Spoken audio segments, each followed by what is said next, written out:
더미래투자연구소 안봉국 팀장입니다. 자, 2023년 3월 23일 목요일 주식 특강 시작하겠습니다. 아이고, 말이 안 돼.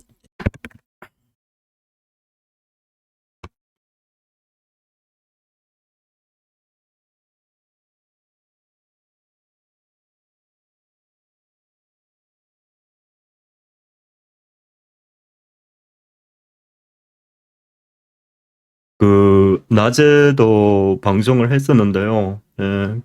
목소리 녹화가 잘 안 돼갖고, 자, 오늘 방송은 좀 중요하긴 해서, 저녁 특강 통해서 한번 반복적으로 방송 한 번 더 진행하도록 하겠습니다. 아주 중요한데요. 지난 화요일에 제가 방송하면서 목요일에 한 번 더 보자고 했었었죠. 연준에서 어떻게 결정하는가도 궁금했었고, 시장 기대치에 0.25를 올렸어요. 자, 그러면은 이제 미국의 최고 금리가 5%가 되고, 우리나라는 지금 3.5%, 그럼 1.5% 격차를 벌였어요. 역사적으로 우리나라하고 미국의 금리 격차가 1.5%그 이상 확대한 바는 없어요. 그래서 1.5% 이렇게 더 확대되면은, 뭐가 어떻게 될지. 모든 금융하는 사람들의, 좀 이렇게 좀, 테스트하는 좀 그것도 되기도 하고,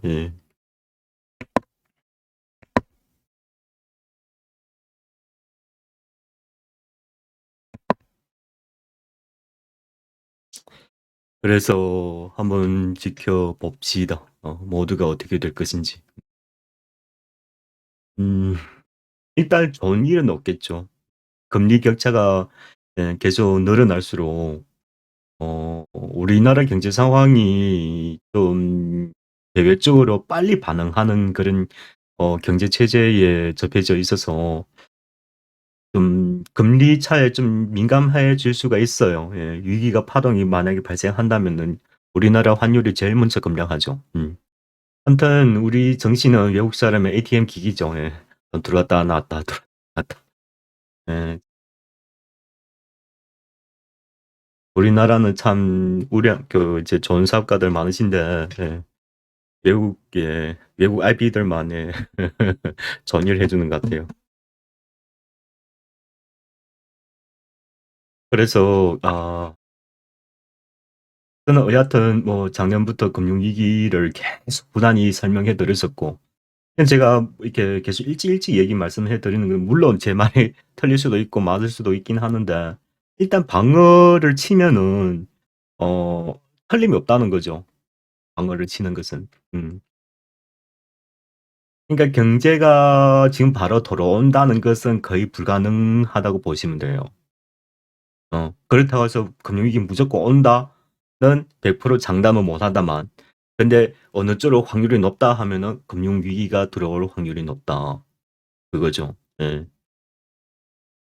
전 세계 경제뿐만 아니라 정치적으로도 정서가 참,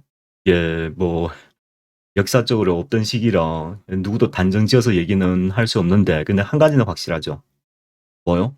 각 나라마다 자기 게임 자기 혼자서 노는 거예요. 과거 20-30년은 이제 중국에서 이제 저렴한 노동력으로 생산하고, 우리 이제 이렇게 중간 제품 공급하고, 이게 전 세계 글로벌 체인이 잘 돼 있어서 한 20-30년 좀 편하게 잘 살았는데, 이제는 아니죠. 중국은 중국대로, 미국은 미국대로, 유럽은 유럽대로, 우리는 우리대로. 오히려 우리나라가 중간에 끼어가지고 이러지도 못하고 저러지도 못하고 참 난감하게 됐는데, 근데 잘 활용하면 또 좋은 기회가 될 수 있습니다. 그 중간에 가장 큰 기회가 뭡니까? 4차 산업이죠. AI, 반도체. 앞으로는 4차 산업이 모두 이렇게 접어들기 때문에 나라가 얼마 강하나 안 강하나 그런 것보다도 기술이 이제 세계를 지배하는 세상이 오고 있습니다. 그중에 핵심은 이제 AI 반도체라는 거죠. 예. 그래서 우리나라는 뭐 삼성에서 파운드리하고 펠립스 하는 주요하게 몇 개 기업이 있죠. 그 기업들은 다 비상장 기업이에요. 근데 비상장이지만은 앞으로 우리나라 몇십 년 리더해 갈 기업들이란 말이죠. 그런 기업들이 조금씩 성장하는 그런 그 성과를 우리가 미리 대중들보다 일찍 알아내서 거기에다가 계속 투자를 해야 하는 거예요. 그러니까 AI 반도체라는 것 자체가 이게 산업이 하나 살아나는 것은 시간이 걸려요. 시간이 걸리다만 우리나라 앞으로 이제 얼마 성공하느냐가 딱 거기에 달려져 있는 거예요. 그러니까 뭐 이게 모든 이제 4차 산업의 기초가 되니까. 그러니까 지난번에 제가 AI 반도체 지금 2세대 들어간다고 했었죠. 뉴러모핑. 뉴러모픽의 이제 NPU를 얘기하는 것인데 그러니까 간단히 말해서 그러니까 어 AI 반도체가 사람 되뇌라고 이제 그렇게 되뇌로 생각하시면 돼요. 그 구체적인 설명은 인터넷 다 나와 있으니까 한번 보도록 하시고. 거기서 지금 개발이 가장 앞서가는 것은 이제 SK 사피온 미국에 본사를 두고 있죠. 실리콘밸리에다가. 그리고 어 그리고 프리오사 AI 그리고 또 하나 있던데. 이름 뭐였더라? 아무튼 뭐 있어요. 테디하고 지금 같이 하고 있는 거. 이게 세계 팰리스가 가장 그거 하고 어 좀 중간 단계에 좀 있는 거는 이제 삼성의 DSP 관련 기업들. 다 합쳐봤자 10개 기업도 안 돼요. 근데 이 기업 10개 기업 다 합쳐도 글로벌의 그런 이제 대형 뭐 팬배하고 비교하면은 또 사이즈가 안 되고.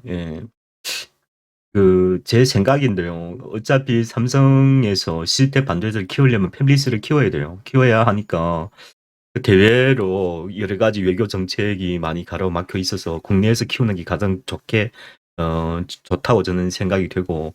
그러니까 지금 삼성전자가 미국에 투자하려다가 지금 우회로 해서 이제 국내 투자하기로 결정했죠. 거기 이제 보면은 이제 정치적인 그런 갈등이라든가 그것을 이제 고민해서 결정한 것이라고 저는 생각이 돼요. 그렇습니다. 자, 장기적으로 보면 그렇고, 이제 뭐, 오늘의 방송 주제는요,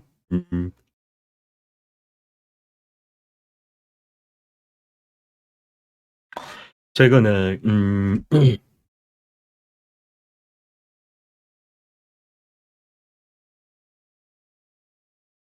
안 팀장 방송 답답하죠? 단다 하시는 분이면 굳이 안 들으셔도 돼요. 주식 투자에 좀 욕망이 커진 분들은 꼭 들어주시길. 여러분 그렇게 생각하시면 돼요. 아마 여기에 안 팀장 방송 재밌는 투자하신 분들 많으실 거예요. 결론은 어떤가요?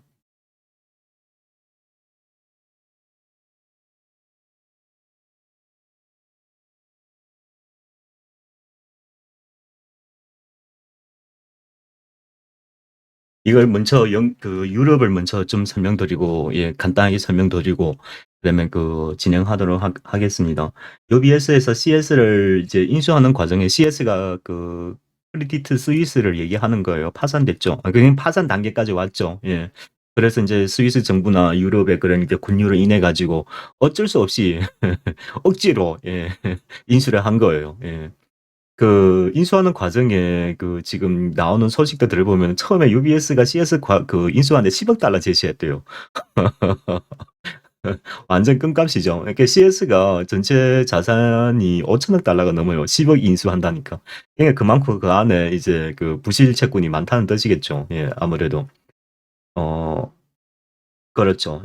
근데 최종은 30억 달러의 인수에 결정이 됐고, 근데 그 과정 중에서 UBS에서 CS 인수하는 과정 중에서 어떤 일이 있었냐면은 여기에 코코본드라고 신종 채권이 하나 있어요. 과거에 없었는데 지난 2008년 금융위기 이후에 본격적으로 유럽에서 이제 금융기관의 공급을 위해서 만든 새로운 채권인데 그 채권 이름이 코코본드예요.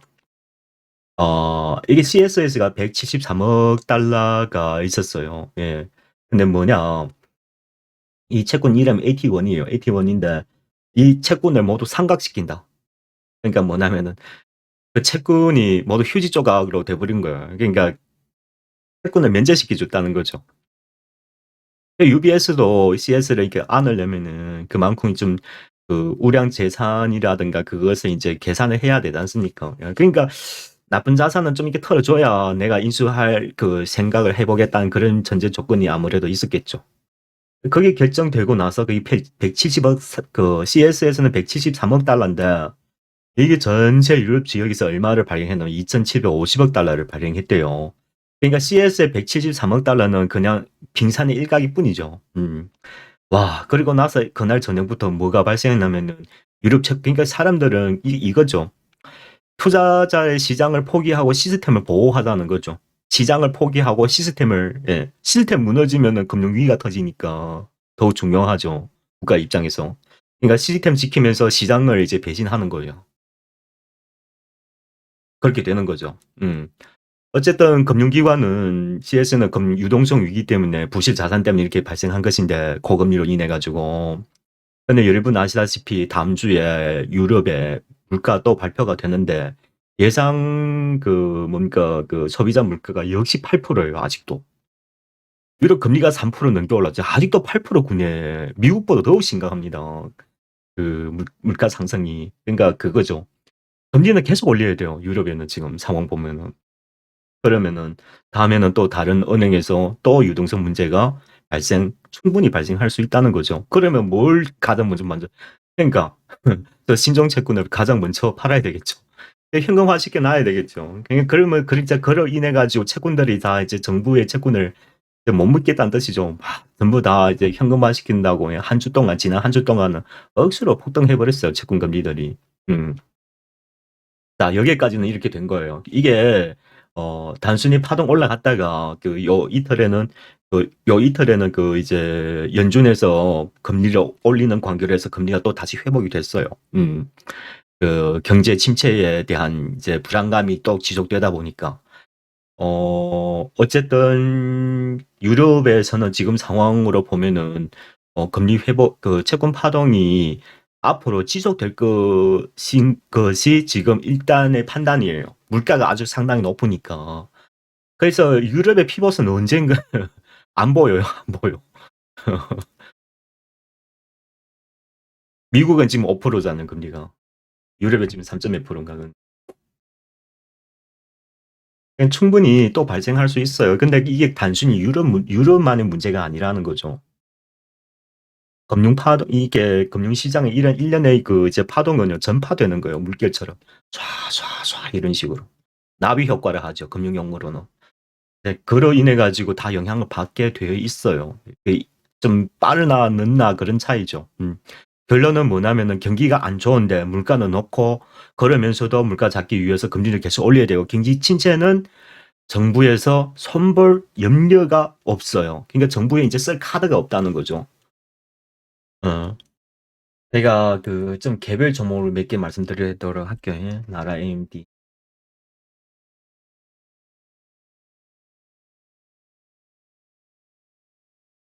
나라 AMD 같은 경우는 전기차 부품주인데 전기차 부품주면서 2차 전지에 관련 2차 전지에 들어가는 캔의 부품, 캔이 아니라 그건 뭐라 하지? 패키지. 예. 그걸 납품하는 기업이에요. LG에다가.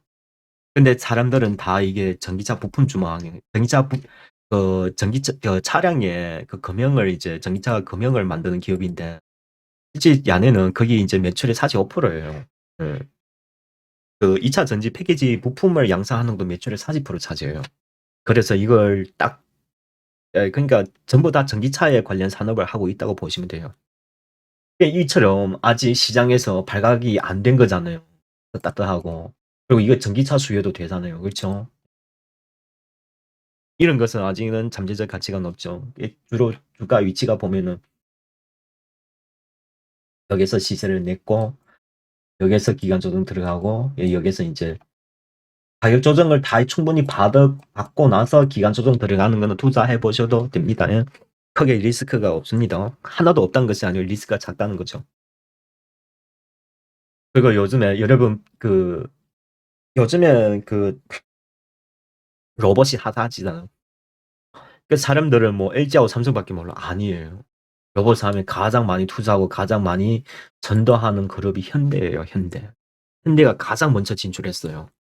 준비도 많이 했고. 그래서 현대에 들어가는 그 자동차 협동 로봇 부품은 누가 현대 유아가 만들고 있어요. 그래서 현대 유아에 납품하는 그런 개별 기업 부품 중에 이게 푸른 기술이라는 게 개별 테마긴 하는데 현대차 그룹의 로봇의 이제 그게 분류되고 있습니다. 그래서 만약에 현대차 로봇의 개별로 좀 관심 있는 분들은 이걸 9,000원 아래로 들어오면은 그때 한번 좀 관심 있게 하면 좋을 것 같아요. 이게 기가 세요, 푸른 기술. 기가 있는 기업들은 나중에 또 기를 피운다고요. 이거는 가격 조정 충분히 받았기 때문에 이제는 서서히 한번 투자해 보셔도 됩니다. 예? 이런 거는 이제 그 현대차 로봇에 가능한 주도주 될 가능성이 아주 높아요. 조금이라도 한번 사보세요. 예? 9,000원 아래 들어오면은. 근데 여기서 샀는데 이 밑에 저점 쫙 깨가지고 또 떨어졌어. 그러면 이 저점 깨가지고 5,000 이제 누려도 한번 분할 더 매집하셔도 돼요. 예, 현대차 그룹에 로봇 사업에 관련해 참여되어 있는 것은 사실이다 말이죠. 그래서 거기 재무제표를 안 보여도 이 모멘텀화도 충분히 주가를 띄울 명분이 생기는 거예요. 주식이란 건 뭐다? 명분이 강해야 돼요. 그럼 누가 명분을 주느냐가 또 중요하겠죠. 삼성이 주면 제일 좋죠. 삼성에 누가 명분을 줘요? 삼성. 삼성 좋다니까요. 삼성 꼭 좀 사두세요. 예, 뭐 돈 없으면 다 몇백이라도. 예. 이건 이렇게 하죠. 예. 이제는 7,000원 기준에서 7,000원 아래면 다 좋아요. 예. 상당히 너무 싸고 너무 좋고 너무 좋고 너무 좋은데 어느 날 시장이 확 무너져가지고 이게 저점 깨버려가지고 막 5,000원, 4,000원 떨지는 감사합니다. 다 사버리세요. 아시겠습니까? 사셔도 돼요. 예. 안조장 100% 장담할게요. 예. 근데 이건 매집하고 나서 이게 시장 순환매에 한번 돌아갈 때가 된 거예요. 예. 앞으로 삼성전자의 모든 가전제품, 전자제품 다 스마트 싱스 스테이션에 모두 갈아치우는 거예요. 그러니까 스마트 싱스 스테이션에 들어간 허브를 만드는 기업이에요. 삼성에다가. 그러니까 기업의 잠재력이 얼마 될까요? 뭐 1년 걸릴지 모르고 2년 걸릴지 모르지만 저는 이 고점 다 뚫고 간다고 봐요. 이런 기업들은 당장 가치가 내재되어 있으니까 떨어질수록 계속 사 먹으셔도 너무 좋다. 주식 가격에 너무 염두치 말고 그러니까 장기 투자가 돼야 되죠. 단기에 큰 수익 먹겠다는 불가능해요. 안 돼요, 여러분. 그거는 언제 그게 가능하냐면은 어떤 산업이 확 성장할 때 지금으로 말하면 초거대 AI 그런 게 가능해요. 종목만 잘 찍으면은. 근데 이게 기술도 기술이지만은 또 운도 좀 따라야 돼요. 그래서 저는 70%는 예, 투자 능력이고 30%는 예, 운입니다. 예. 저도 수많은 이게 그에게 자산가들도 많이 좀 모시고 투자해 봤는데 나랑 잘 맞는 사람 있고 잘 안 맞는 사람도 있더라고요. 예. 그러니까 한 가지 공통적인 특징이 잘 되는 사람들 한 가지 있어요. 뭐냐? 이게 엉치가 무거워야 돼요. 자리를 앉았으면은 그게 계속 믿고 가야 돼요. 그래서 최초부터 선택을 잘 해야 되는 거예요. 저는. 그리고 주식이란 거는 1년에 한 번만 거래 하셔도 돼요. 우리 목적은 돈 버는 것이잖아요. 뭐 게임 하는 겁니까? 사고 팔고 목표가 손절가 하게. 네. 그렇게 투자하면은 10년, 100년 투자도 돈 못 법니다. 산업의 상장 형태를 잘 관찰하시 갖고 잘 이렇게 도모해서 가시라는 그 말이죠. 근데 그럴 수가 있어요. 지금 경기가 안 좋잖아요. 그렇죠. 침체될 가능성이 상당히 높아요. 나는 시장을 방어적으로 개별 종목을 좀 담고 싶다 하면 IT센. 이거는 금액이 좀 작든 많든 누구든지 간에 조금 사두고 예. 이거는 얼마 사셔도 다 괜찮습니다. 뭐냐면은 한국금거래소 3M, IT센이 여기 지분을 67% 갖고 있어요. 그러니까 한국금거래소 야네가 했다고 생각하셔도 됩니다. 대주주잖아요. 그렇죠? 예. 그러면은 이제 경기가 나쁘면은 금거래가 많이 늘어납니다. 지금 온스당 금거래가 1,900달러 넘었죠? 한번 보고 갈까요? 볼 필요 없습니다. 많이 올랐어요. 제가 며칠 전 봤습니다. 예. 그러니까 경기가 불안하면 금거래가 많이 이루어지니까. 예. 그러니까 이것이 이제 수혜 받는다고요. 이걸 만약에 여러분 다른 테마 하더라도 이걸 좀 사두고 다른 것도 예? 먼저 그럼 다른 데 손실 나더라도 여기서 수익 나니까 개별 종목 하시는 분들은 금액 작을수록 방어적 전략을 좀 취하도록 하십시오. 예. 그리고 그 방어적 취하고 나도 돈이 충분히 넉넉하게 더 있어. 그러면은 이제 그때 가서 뭐 현대차 로봇이라든가 뭐 그런 거 있잖아요. 그때 가서 또 한번 선택하시라고요. 예. 나라 AMD 뭐 전기차 2차전지 이런 거 이제 일단 먼저 안전한 것을 택해 놨고 그다음에 코나이 이것도 하셔도 됩니다. 왜냐 제가 금방 그랬었죠. 경기가 불안하면 뭐가 오른다고요? 그러니까 정부의 채권이 막 파동 일어나고 달러 인덱스가 막 하락하니까 사람들이 어디로 몰리냐면은 비트코인로 몰리기 시작하시는. 요즘 한 보름당 비트코인 상당히 많이 올랐어요. 여러분 알고 계시죠? 그거 왜서 그러겠어요? 투자자들은 이제 정부를 못 믿겠다는 뜻이죠. 계속 채권만 찍어내고 삼각해버리고 또 뭐 유동성 공급은 지네 말대로 막 하나 안 하는 뭐 금리는 계속 올리고 그러니까 정부의 일련의 이런 행위를 이제 반항하는 거죠. 비트코인 오르는 것은. 이 분위기가 없어질 건 아니죠. 경기가 어려울수록 정부에서는 앞으로 금리 계속 올릴 거 아니니까 미국 안 올리도 유럽은 최소 몇 번 더 올려야 돼요. 물가가 너무 높아요 아직도. 그러니까 뱅크는 또 발생할 가능성이 상당히 높아요. 그러니까 조심하시라는 거예요. 그럴수록 뭐가 이제 가상화폐 관련 산업이 이제 시장이 이제 플랫폼의 거래가 활성이 되면서 이렇게 블록체인 NFT를 거래하는 이게 전문적으로 하는 기업들이 수혜를 받게 돼 있습니다. 예? 예. 이 안에 본업은 뭐예요? 하나에 그, 그 경기도 그 이명박이란다. 그 지역 화폐 같은 거 있잖아요. 그걸로 시발한 기업이에요. 그걸로 돈 벌어서 이제 뭐 NFT 블록체인 막 이런 걸 좀 잘 연구해 보세요. 코나에 진짜 좋은 기업이에요. 예? 네. 자, 이렇게 보도록 하시고 그럼 이파인 경기가 어려워지면은 그 뭡니까 투자 상품의 분리 조사를 많이 할 거 아닙니까? 이런 기업들 예. 경기 방어주로 보시면 돼요. 예? 9,000원하고 8,000원 사이에서 일단 1차 매집을 하세요. 예? 이 갖고 실적 발표했나?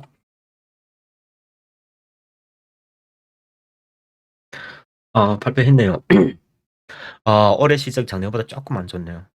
2021년 주당 수익이 1,220원이고 2022년 주당 수익이 1,000원 나왔어요. 주당 순자한 9,200원이고 영업이익률이 얼마인지 아십니까? 권리조사하는 거. 그러니까 권리조사가 우리 개인은 할 수 없어요.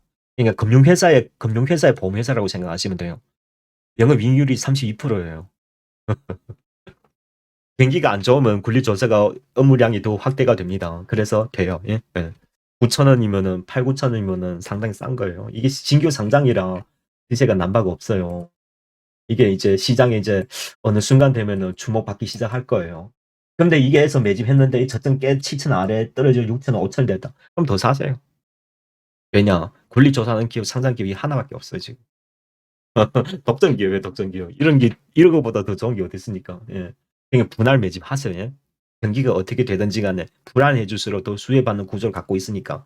근데 안 팀장처럼 말 안 갈 수도 있어요. 그러면 장기 투자 하세요. 기업 충분히 좋아요. 아시죠? 경기에 한 번에 살아나지 못합니다. 한 번씩 경기가 침체 들어가면 몇 년씩 갑니다. 예? 예. 최소 1, 2년은 가요. 최소 1, 2년은.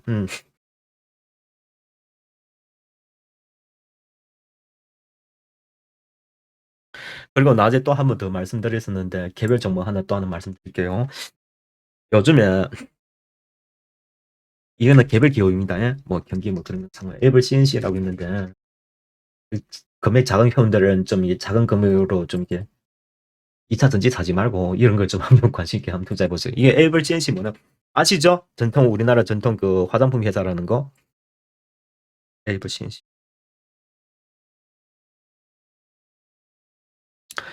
환절기 되면서 뭐 밤에 계속 운동하다 보니까 항공기에 묻어가지고 감기 걸렸네요. 애블 CNC가 원래 계속 적자 나다가 작년에 최근에 일본에 진출하면서 사업이 많이 좋아졌어요. 그러니까 그 색적 화장품 40%고 그리고 노화 관련 이제 화장품 38%, 색조하고 노화 이게 관련해 가지고 전체 매출의 80% 차지합니다.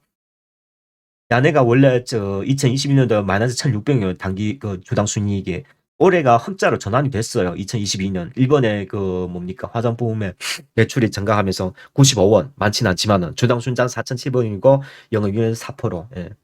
왜서 이런 얘기하나 야네가 지금 이 회사 에이블 CNC가 지금 그 주관사를 선정하고 회사 지금 매각 절차가 지금 진행이 됐어요. 그래서 이틀 전에 이게 매각 주관사 그 인수 의향서를 접수했는데 6곳에 제출을 했어요. 제출을 했는데 그중에 한 기업이 누가 있냐면 여러분 놀리지 마세요. 루이비통이 인수 의향서를 냈대요. 저는 모르죠. 주관사 뉴스가 그래 나와 있으니까 루이비통. 와. 전 세계 가장 제일 큰 브랜드 중에 하나죠. 그래서 대한민국의 화장품에 좀 관심이 많으신가 봐요. 그러면은 이런 국제 그룹이 이게 인수 의향서 냈다는 것은 그만큼 이 회사의 기업 가치를 인정해 준다는 뜻이잖아요. 인수 의향서를 받고 나서 이 심사 기간이 1~2주랍니다. 1~2주. 이제 한 이틀 지났으니까 다음 주나 그 다음 주에 발표가 될 거예요. 어느 순간 되면은.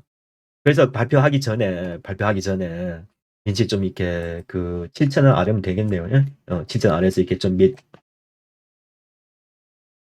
7,000원 아래에서 이렇게 성근 좀 매집해 두었다가 200 이상 안착할 때 사시면 돼요. 예? 기업이 주가가 이게 참 일대 뭐 중국 관광객들 해가지고 뭐 주가를 엄청 많이 띄워놨죠. 사드 이후에 우리나라 그 화장품 사업이 막 꺾이기 시작하면서 예, 계속 밀리고 예. 그 틈을 타서 중국의 화장품 회사들이 떴어요. 예. 기술 개발하고 막 이게 그 제품 양산 들어가고 이제 자국 상품도 이제 잘 만드니까 한국의 화장품을 다 대체해 버린 거예요, 중국 내에서.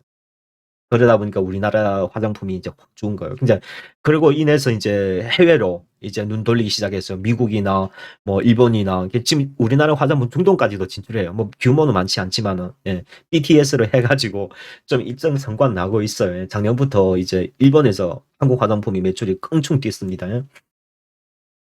그러니까 이거 한번 해보셔도 돼요. 예. 만약이라도 루이비통이 인수가 성공된다면 주가 대박 나는 거예요. 상가 한 3방은 최소 나올걸? 그런 기대를 한번 해봅시다. 뭐 되든 안 되든. 근데 눌림목 이게 두어져, 그러니까 사람들 관심 얻을 때 매집해 두면은 손실날 일을 성사 안 되더라도 그게 손실날 위치가 아니에요. 해보셔도 됩니다. 예? 제가 안 팀장이 이게 솔트루스 내가 뭐 발견했고 주가가 많이 갔고 이걸 얘기하자는 것이 아니에요. 여러분 이거 보세요. 2달이에요. 2달. 2달에 8배 갔어요. 그러면 이게 무엇을 얘기하고 있냐면 앞으로 우리나라 세상에 변화를 일으키고 그리고 최근 2~3년에 비상장 그 뭡니까 IPO한 기업들 있잖아요. 100분의 7, 80 다 인공지능 기업들이에요. 미래 세상의 변화가 이게 사실은 이런 IPO 기업들이 알려주고 있는 거예요. 그게 다 엔지니어들이 다 그 CEO 하고 있잖아요. 그렇죠. 그러니까 이게 된다는 거죠. 그러니까 GPT-4가 이제 시장을 이제 확 토양을 만들었으니까 이분들은 이제 이제 과거 3년, 5년 동안 연구 개발을 그게 앉혀놓고 이제 날아가면 되죠. 이제 날아가면 되지. 마이크로소프트가 이제 비행기를 만들었으니까 그거죠. 그러니까 뭔 말이냐? 토양은 이제 다 만들어졌으니까 얘네는 이제 성장만 이제 기다리는 건다는 거죠. 예. 그럼 그 중에서 누가 빨리 성장하느냐? 누가 데이터를 많이 수집했느냐? 이제 그걸 보면 되죠. 기술. 그겁니다. 예, 어쨌든 오늘 잔소리가 좀 길었는데요. 예, 뭐 아무튼 공공 투자하시고요. 예, 뭐 경기가 하도 안 좋으니까 여러분 그 하반기엔 경기 침체는 대개 90은 들어갑니다. 주식 투자하든 안 하든 방어는 꼭 하셔야 돼요. 아시겠죠? 제가 지난번 제가 그 친구의 친구 이야기 하긴 한데 그냥 아버지도 중소기업을 했던 분이었어요. 제가 이런 얘기는 하고 싶지 않은데 지금까지 빚 갚고 있어요. 2008년 금융위기에 몇 년 됐죠. 그러니까 금융위기 한번 확 닥치면은 죽을 지경이에요. 평생 빚 갚아야 돼요. 꼭 그 한 귀로 듣고 한 귀로 나가지 말고 그 우리가 시장을 앞으로 그 좀 대비해서 그 행동 취할 수 있을 때 빨리 행동을 취하셔야 돼요. 그렇지 않고 가만히 있다가 확 당해버리면은 그건 진짜 죽을 지경이에요. 인생 진짜 할 맛이 안 나는 겁니다. 뭔 말인지 아시겠죠? 금액이 작으면 상관없어요. 재산 많은 사람분들은 더욱 중요하죠. 예. 그래서 꼭 이게 그 경기 방어를 좀 이렇게 채워 넣고 좀 대기하고 있으면은 자산을 지킬 수 있다는 거죠. 자산만 잘만 지키다가 금융위기 터지면 여러분 대박 나는 거죠. 할 거 없으면 삼성전자 사세요. 삼성전자 앞으로 공장이 다 지고 2024년부터 이제 1대 반도체 공급하기 시작하면 삼성전자 반도체 주가가 억수로 가볼 거예요. 억수로. 2, 30만? 예, 갑니다. 예, 가요.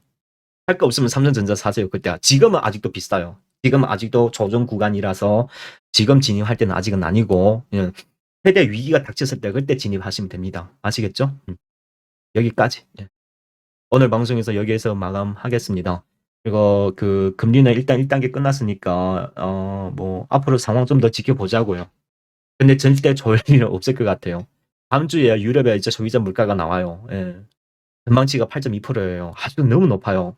그래서 유럽의 금융군이 글쎄요. 속이 덜렁덜렁한데요. 어느 날 발표될지 누가 어떻게 알아요. 그러니까 꼭 좀 잘 대비하셔서 지혜로운 금융 생활을 좀 이렇게 대비해 가지고 자기 자산은 자기가 지키셔야 합니다. 정부나 전문가 말 듣지 말고 아무 말도 듣지 마세요. 어쨌든 뭐 방어하면은 나쁠 건 없잖아요. 자산 지키는 것인데. 내 재산은 내가 지키고 내 가족은 내가 지킨다. 아시겠죠? 예. 수고하셨습니다.